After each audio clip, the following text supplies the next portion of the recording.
నా పేరు ఆకాంక్ష. అమ్మానాన్నలకు ఒక్కటే కూతురవ్వటంతో నన్ను చాలా గారాబంగా పెంచారు. చిన్నప్పటి నుంచి నన్ను ఎవరిళ్ళకు వెళ్ళనిచ్చేవాళ్ళు కాదు. దాంతో నాకు పెద్దగా ఫ్రెండ్స్ కూడా ఎవరూ లేరు. కాకపోతే నాకు అంజలి అని ఒక ఫ్రెండ్ ఉండేది. తరచూ తను మా ఇంటికొస్తూ ఉండేది. నేను మాత్రం వాళ్ళ ఇంటికి పెద్దగా వెళ్ళేదాన్ని కాదు. వెళ్ళేదాన్ని కాదు అని చెప్పడం కన్నా మా ఇంట్లో వాళ్ళు నన్ను పంపించరని చెప్పుకోవచ్చు. కాబట్టి అంజలినే తరచూ మా ఇంటికి వస్తూ ఉండేది.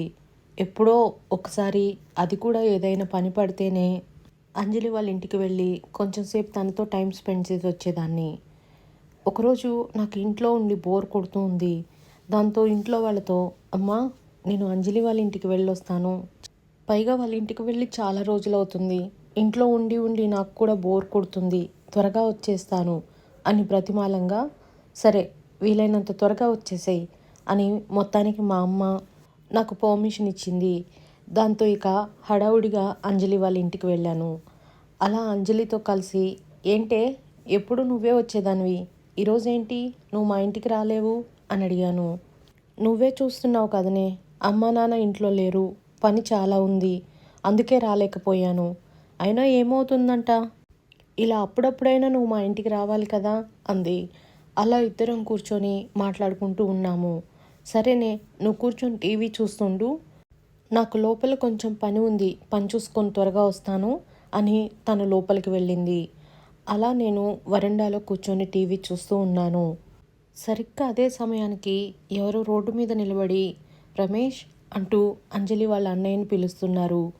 అది విని నేను, అంజలి, రమేష్ అన్నయ్య కోసం ఎవరో వచ్చినట్టున్నారు, పిలుస్తున్నారు అని చెప్పాను. ఎవరో ఒకసారి చూడు అంది అంజలి లోపల నుంచి. దాంతో బయటకు వచ్చి చూస్తే ఎవరో ఒక అబ్బాయి రోడ్డు మీద నిలబడి రమేష్ అన్నయ్యని పిలుస్తున్నాడు. అతనిని చూసి ఎవరు అని అడిగాను. అతను అలాగే ఏం మాట్లాడకుండా నా వంక కన్నార్పకుండా చూస్తున్నాడు. నేను కూడా అతన్ని అలాగే చూస్తూ ఉన్నాను. కొన్ని సెకండ్ల తర్వాత అతను ఏదో తిరిగి ఈ ప్రపంచంలోకి వచ్చినట్లు, రమేష్ లేడా అని అడిగాడు. అన్నయ్య స్నానానికి వెళ్ళాడు, మీరెవరు అన్నాను. నా పేరు సురేష్ అన్నాడు. ఇక దాంతో లోపలికి వచ్చి, అంజలి, ఎవరో సురేష్ అంట అని చెప్పాను. దాంతో అంజలి లోపల నుంచి బయటకు వచ్చి, సురేష్ అన్నయ్య నువ్వా, రారా, ఎంతసేపు అవుతుంది వచ్చి, అలా రోడ్డు మీదే నిలబడుకున్నావేంటి, రా ఇంటికి అని పిలిచింది. పర్లేదులేమ్మా, నేను ఇక్కడే వెయిట్ చేస్తానులే అన్నాడు సురేష్. ఏంటి వెయిట్ చేసేది, అన్నయ్యకి తెలిస్తే తిడతాడు, ఏంటి అలా పరాయి వాళ్ళలాగా బయట నుంచోవడం, రా లోపలికి అని అంజలి అంది. ఇక దాంతో అతను మెల్లిగా లోపలికి వచ్చాడు. కూర్చో అన్నయ్య, అన్నయ్య స్నానానికి వెళ్ళాడు, వస్తాడు అని అంజలి లోపలికి వెళ్ళిపోయింది. నేను అలాగే కూర్చొని టీవీ చూస్తూ ఉన్నాను. నాకు ఎదురుగానే కొంచెం దూరంలో సురేష్ కూర్చున్నాడు. నేను టీవీ వైపు చూస్తూ ఉన్నాను. అతను మాత్రం నా వైపు చూస్తూ ఉన్నాడు. నాకు అనుమానం వచ్చి అతని వైపు తిరగగానే మళ్ళీ తనకేమీ తెలియనట్లు టీవీ వైపు చూస్తున్నాడు. నేను చూడనంతసేపు నా వైపు చూస్తున్నాడు. నేను చూడగానే తల తిప్పుకుంటున్నాడు. నేను కూడా 2-3 సార్లు అతని వంక అలాగే చూశాను. అతను చూడటానికి చాలా బాగున్నాడు. నేను కూడా మధ్య మధ్యలో అతని వంక అలాగే చూస్తున్నాను. నాకు పదే పదే అతన్ని చూడాలనిపిస్తుంది. అయినా కానీ నన్ను నేను కంట్రోల్ చేసుకుంటూ మధ్య మధ్యలో తనని చూస్తున్నాను. ఇంతలో రమేష్ అన్నయ్య వచ్చి అతన్ని చూసి, రే ఎంతసేపు అవుతుందిరా వచ్చి అని అడిగాడు. అలా వాళ్ళిద్దరూ ఏదో మాట్లాడుకుంటూ ఉన్నారు. కొంచెం సేపటి తర్వాత ఇద్దరు బయటకు వెళ్ళారు. బయట రోడ్డు మీద నిలబడి ఇద్దరూ మాట్లాడుకుంటూ ఉన్నారు. ఎందుకో నాకు మళ్ళీ ఒకసారి అతన్ని చూడాలనిపించింది. ఉన్నాడా వెళ్ళిపోయాడా అని అనుమానం కలిగి అలా బయటకు వచ్చి తొంగి చూశాను. అప్పటికే రమేష్ అన్నయ్య తను ఇద్దరూ కలిసి మాట్లాడుకుంటూ ఉన్నారు. నేను అలా తొంగి చూడగానే అతను నా వైపు చూసి చిన్నగా నవ్వాడు. అతను అలా నవ్వగానే నాకు కొంచెం భయం అనిపించింది. దాంతో వెంటనే లోపలికి వచ్చేసాను. మళ్ళీ చాలాసేపటి వరకు నేను బయటకు వెళ్ళలేను. ఆ తర్వాత అంజలి బయట ఏదో పని చేసుకుంటూ ఉంటే తనతో మాట్లాడాలి అనే వంకతోటి అలాగైనా మళ్ళీ అతన్ని చూడొచ్చని బయటకు వెళ్ళాను. అప్పటికింకా వాళ్ళిద్దరూ అక్కడ నిలబడి మాట్లాడుకుంటూ ఉన్నారు. ఇక నేను కూడా అంజలి పని చేసుకుంటే అంజలి పక్కన నిలబడి అంజలితో మాట్లాడుతూ మధ్య మధ్యలో అతని వంక చూస్తూ ఉన్నాను. కొంచెం సేపటి తర్వాత ఇక అతను సరేరా ఇక నేను బయలుదేరుతాను అంటూ రమేష్ అన్నకు బాయ్ చెప్పి వెళ్తున్నాడు. వెళుతూ వెళుతూ మధ్య మధ్యలో వెనక్కి తిరిగి నన్ను చూస్తూ అలా కొంచెం దూరం నడుచుకుంటూ వెనక్కి తిరిగి చూస్తూ చూస్తూ వెళ్ళిపోయాడు. అతను అలా వెళ్ళగానే అవును అంజలి, ఇంతకు ఎవరతను, ఇంతకుముందు ఎప్పుడు చూసినట్లేదే అని అడిగాను. అతను మా అన్నయ్య ఫ్రెండు సురేష్, చాలా మంచివాడు, అప్పుడప్పుడు అన్నయ్య కోసం వస్తూ ఉంటాడు అని చెప్పింది. ఇక తనని ఎక్కువ అడిగితే బాగోదనేసి నేను కూడా ఏం అడగలేదు. ఆ తర్వాత కొంచెం సేపటికి తిరిగి మా ఇంటికి వచ్చాను. ఇంటికి వచ్చాననే కానీ వచ్చినప్పటి నుంచి అతని గురించి ఆలోచిస్తున్నాను. ఎందుకో తనని పదే పదే చూడాలనిపిస్తుంది. తనే గుర్తొస్తున్నాడు. దాంతో ఆ మరుసటి రోజు కాలేజ్కి వెళ్ళి వస్తూ మళ్ళీ అంజలి వాళ్ళ ఇంటికి వెళ్ళాను. ఒక అరగంట సేపు అంజలి వాళ్ళ ఇంట్లోనే ఉన్నాను. తను వస్తాడేమో మళ్ళీ కనిపిస్తాడేమో అని. కానీ తను నాకు కనిపించలేడు. అలా ప్రతిరోజు కాలేజీ నుంచి వస్తూ అంజలి వాళ్ళ ఇంటికి వెళ్ళి ఒక అరగంట సేపు కూర్చునేదాన్ని.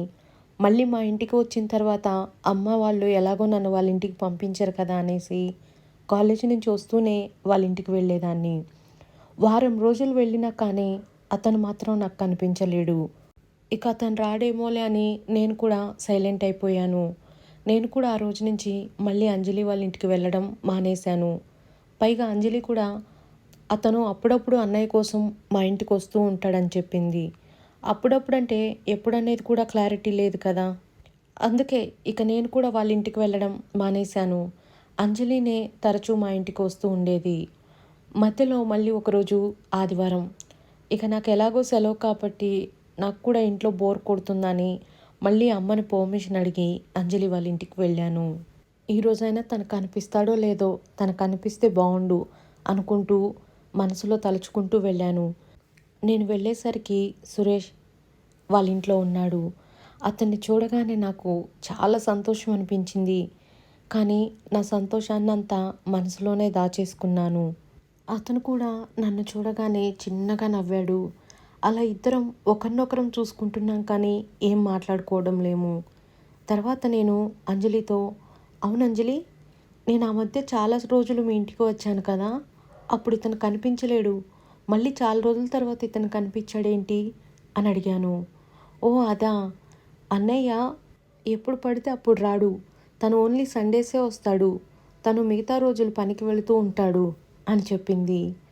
అదా సంగతి, అందుకేనా ఇన్ని రోజులు అతను నాకు కనిపించలేడు అని అనుకున్నాను. అలా ఆ రోజు నుంచి నేను ప్రతి సండే కావాలనే అంజలి వాళ్ళ ఇంటికి వెళ్ళేదాన్ని. అమ్మని ఏదో ఒక విధంగా పర్మిషన్ అడుక్కొని మరీ వెళ్ళేదాన్ని. నేను వెళ్ళేసరికి సురేష్ వాళ్ళ ఇంట్లో ఉండేవాడు. అలా ఇద్దరం ఒకరికి తెలియకుండా ఒకరం దొంగ చూపులు చూసుకుంటూ ఉండేవాళ్ళం. అతను మాట్లాడతాడని నేను, నేను మాట్లాడతానని అతను, ఇద్దరం ఎదురు చూసుకునేవాళ్ళం. కానీ ఇద్దరికీ ధైర్యం సరిపోయేది కాదు. దాంతో ఇద్దరం కళ్ళతోనే మాట్లాడుకునేవాళ్ళం. ఇక ఆ రోజు నుంచి ప్రతి సండే నేను ఖచ్చితంగా అంజలి వాళ్ళ ఇంటికి వెళ్ళేదాన్ని. అతను కూడా వచ్చేవాడు. చూసుకోవడం మాత్రమే జరిగేది కానీ ఏం మాట్లాడుకునే వాళ్ళం కాదు. అలా కొద్ది రోజులు పోయాయి. ఒకరోజు అంజలి వాళ్ళ ఇంట్లో క్రిస్మస్ సెలబ్రేషన్స్ జరుగుతున్నాయని అంజలి మా ఇంటికి వచ్చి ఆంటీ, మా ఇంట్లో క్రిస్మస్ సెలబ్రేషన్స్ జరుగుతున్నాయి, ఆకాంక్షని మా ఇంటికి పంపించరా అని మా అమ్మని అడిగింది. ఈ టైంలోనా, ఈ టైంలో వద్దులేమ్మా, కావాలంటే ఉదయం వస్తుందిలే అంది. ఆంటీ ప్లీజ్ ఆంటీ, మీ ఇంట్లో ప్రతి పండుగకి నన్ను పిలుస్తున్నారు, ఎప్పుడు నేనే కదా మీ ఇంటికి వస్తుంది, ఈ ఒక్కసారికి ఆకాంక్షను మా ఇంటికి పంపించండి ఆంటీ, ప్లీజ్ ఆంటీ అని మా అమ్మని బ్రతిమాలుతూ ఉంది. తను అలా బ్రతిమాలటానికి కూడా ఒక కారణం ఉంది. ఏంటంటే నేను ఎప్పుడు అంజలి వాళ్ళ ఇంటికి వెళ్ళినా ఉదయం నుంచి సాయంత్రం లోపు వెళ్ళేసి ఏదో ఒక టైంలో వెళ్ళి తిరిగి వచ్చేదాన్ని. కానీ తను రాత్రి 8 గంటలకు మా ఇంటికి వచ్చి క్రిస్మస్ వేడుకలు జరుగుతున్నాయి పంపించండి అని అడగడంతో అది రాత్రి సమయం అనేసి మా అమ్మ పంపించడానికి ఆలోచిస్తుంది. కానీ అంజలి మాత్రం ఊరుకోకుండా అలాగే బ్రతిమాలుతూ ఉంది. ఇక అంజలి అంతలా బ్రతిమాలేసరికి మా అమ్మ మొత్తానికి ఒప్పుకుంది. జాగ్రత్త అమ్మ, వీలైనంత త్వరగా పంపించు అని చెప్పింది. మీరేం కంగారు పడకండి ఆంటీ, నేనే దగ్గరుండి మరీ తనని మళ్ళీ తీసుకొచ్చి వదిలిపెడతాను, మీరేం టెన్షన్ పడకండి అని చెప్పింది. అలా అంజలి నేను వాళ్ళ ఇంటికి వెళ్ళాము. నేను వెళ్ళేసరికి అంజలి వాళ్ళ ఇంట్లో చాలామంది ఉన్నారు. ఇంటి బయట చెప్పులు చూసి, ఏంటి అంజలి, లోపల చాలామంది ఉన్నట్టున్నారు, చుట్టాలు ఎక్కువ మంది వచ్చారా ఏంటి అని అడిగాను. అలాంటిదేం లేదే, నా ఫ్రెండ్స్ అన్నయ్య ఫ్రెండ్స్ వచ్చారు అని చెప్పింది. ఇక అలా లోపలికి వెళ్ళి చూసేసరికి అప్పటికే రమేష్ అన్నయ్య వాళ్ళ ఫ్రెండ్స్ చాలామంది ఉన్నారు. వాళ్ళల్లో సురేష్ కూడా ఉన్నాడు. అతన్ని చూడగానే నాకు చాలా హ్యాపీ అనిపించింది. అస్సలు ఎక్స్పెక్ట్ చేయలేను సురేష్ కూడా వస్తాడని. ఎందుకంటే సురేష్ ఓన్లీ సండేసే వస్తాడని అంజలి చెప్పింది. అందులోనూ ఈ రాత్రి సమయంలో అతను వచ్చాడంటే నాకు అస్సలు నమ్మబుద్ధి కాలేదు. నేను అస్సలు ఊహించలేకపోయాను. మొత్తానికి అలా సురేష్ని చూడగానే నాకు చాలా సంతోషం అనిపించింది. సురేష్ కూడా ఊహించలేడు అనుకుంటా నేను వస్తానని. నన్ను చూడగానే తనలో కూడా 1000 వోల్ట్ల కరెంటు పాస్ అయినట్టు అనిపించింది. అందుకే కన్నార్పకుండా నన్నే చూస్తున్నాడు. అలా క్రిస్మస్ వేడుకలు స్టార్ట్ అయ్యాయి. కొంచెం సేపు ఏవో దేవుడి పాటలు పాడుకొని ప్రార్థనలు చేసుకొని, ఆ తర్వాత కొన్ని సినిమా పాటలు పెట్టుకొని అందరూ డ్యాన్స్ చేస్తూ ఎంజాయ్ చేస్తూ ఉన్నారు. సురేష్ నేను మాత్రం ఒకరినొకరం చూసుకుంటూ ఉన్నాము. మేము అలా కళ్ళతో చూసుకుంటూనే మాట్లాడుకుంటున్నాము. ఇంతలోనే ఉన్నట్టుండి సడన్గా కరెంట్ పోయింది. రూమ్ అంతా చిమ్మ చీకటైపోయింది. ఎవరెక్కడున్నారో కూడా ఏం కనిపించడం లేదు.